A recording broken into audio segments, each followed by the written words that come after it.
Well, I realized something. This video makes me sound like a fucking crack addict. Anyways, thanks guys for helping me reach 60 subscribers. Such a great achievement. I know it's not much, but still, I really love the support that you gave me. So in return, I'm giving you tips on how to make good mapping videos. For beginners, of course. But for those who have talent or have been here long enough, this video isn't that helpful. That's why this video is called Mapping Tutorial Part 1 for Beginners. The next will come out maybe in a week as I'm starting high school, so I'm not promising anything. Sorry for the low quality, my microphone is old as fucking time itself. Anyways, let's get right to the video. So, you want to start mapping and you have zero talent? You've got shit-ass talent? You have nothing? Why are you watching this video first? Because you think that you'll learn something? Well, I've got news for you. You'll actually learn something. Greatest joke 2016 on it. Great. Fucking good. Just go on with the fucking. Okay.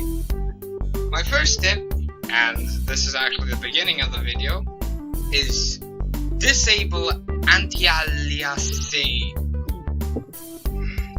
Okay, I almost threw up saying that shit. Antialiasing. What the hell? One more time. Antialiasing. Okay, I just fucking give up. I'm out. Anyways, you disable this every goddamn time, because if you don't disable it, you'll get shitty borders. Like this one right here. This looks normal, and probably you're like, what's the problem with this? Well, zoom in carefully, and you see that this fucking border is fucked up. Yeah, it is. And you're like, ah shit, I fucked up my map again. Well, you can just literally undo all of that shit that you've just done. You choose that color, and you just click this once. It's disabled right now, so just click it, and there, border fucking fixed. Now, that's it. The next step. Stop using lazy maps. There are hundreds and hundreds of goddamn maps. Why would you pick a map that is lazy? Like this one is an example. You have fucking millions of maps. I'm pretty sure that's fucking million maps. Yeah, there are. Out of all of them, you choose these. Why? Why would you choose these? These don't even fucking have rivers! Wait, what? No, rivers, no, lakes! They don't have lakes, for God's sakes. They don't have lakes and you use these. Well, for example, this map, which is actually more detailed, the borders are much cleaner. And in like 1 out of 10 scenarios, you'd freaking get a boner by just looking at it. Look how clean this border is compared to this. What is this shit? Anyways, stop using lazy maps. If you don't, just, I don't know, get less views, I guess. Tip number 3. Colors that tell the story. What does this shit mean? I don't know myself, but it sounds cool, okay? But to put it in like stupid language, it means every single color that you use tells a different story in the damn map. Daily, for example, you can see that this daily is a red color. Well, the bright red, which everyone uses. This lighter blue, or lighter red, or lighter pink, lighter sea, god damn it, that color. Lighter blue, I don't know. But are for puppet states. Well, this more darkish colors of that color, of the red or the blue or the pink or the are for occupied territories.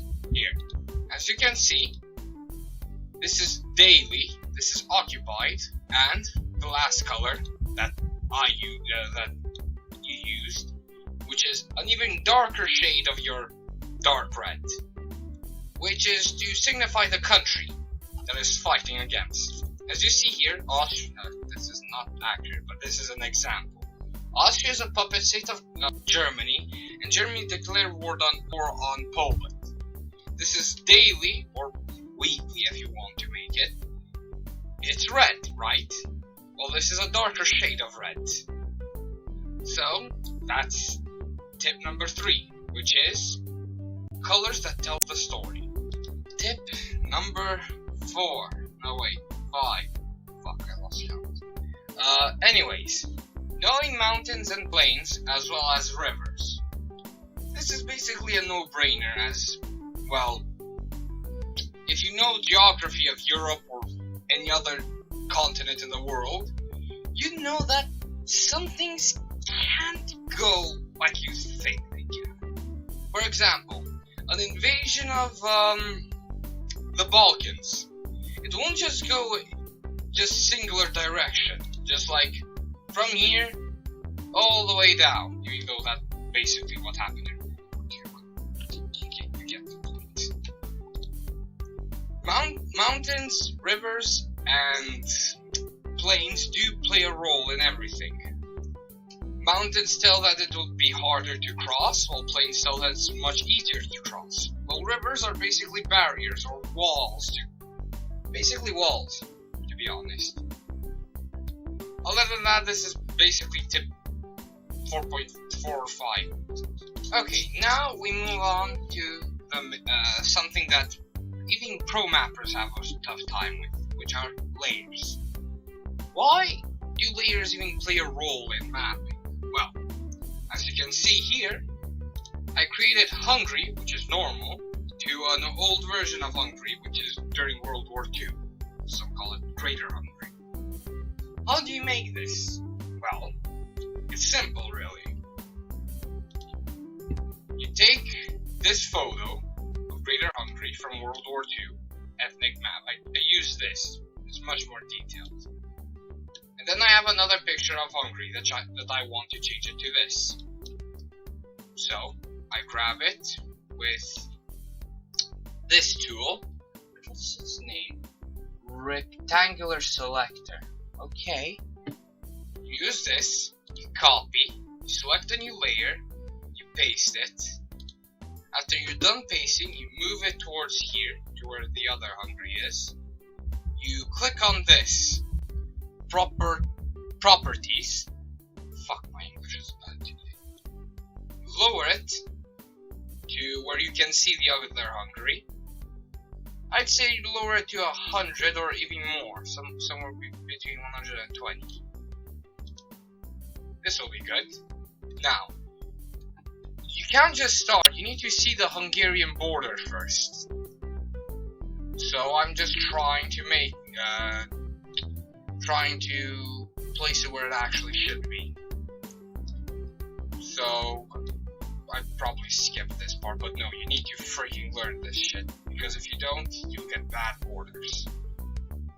Or you'd waste like 5 hours of your time to find the damn map that you want. Now, you go back to the background, which is the main shit.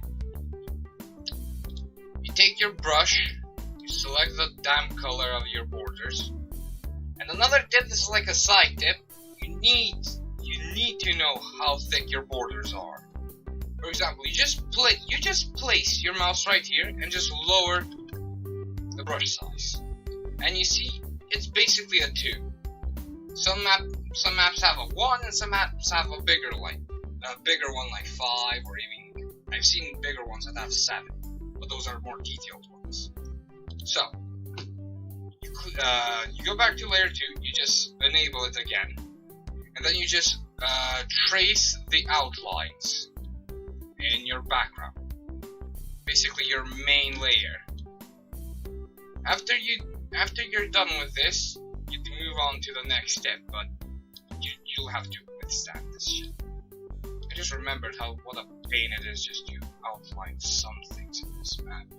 After you wasted like roughly half an hour of your life just trying this hungry, which I will never use again, you're actually done. Now you just go to the second layer, you click this X, which means delete layer, and there it is. There's your Greater Hungary.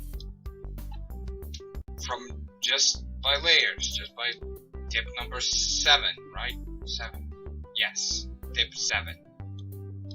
Use two different maps to create one good map, I guess. I mean, a map of your choice.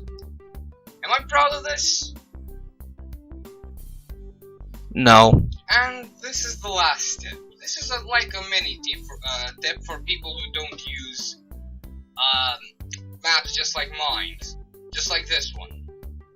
Which they don't want to show that. They better off showing it like this. This is a tip. You go to a corner, any corner that you like. I choose the part which is the ocean, because the ocean never gets tempered with. So just go there, and you just place your colors just with one pixel, using the pencil. As you can see, this is fairly easy to do. You just take your color picker, you just take the red, as well as the other color, a darker red. Then you go to the occupied territory, just fill it up with the darker red, and then just move on with the light, with the actual red. Why did I call it actual red? I should just call it red. Anyways, that is it for today. Thanks for watching. Leave a like, subscribe, comment. Comment that I'm a penguin or some shit like that. And if you want to suggest something, comment blue penguin in the end of your suggestion. Anyways, thanks for watching, and I hope I never see you again. Antialiasing.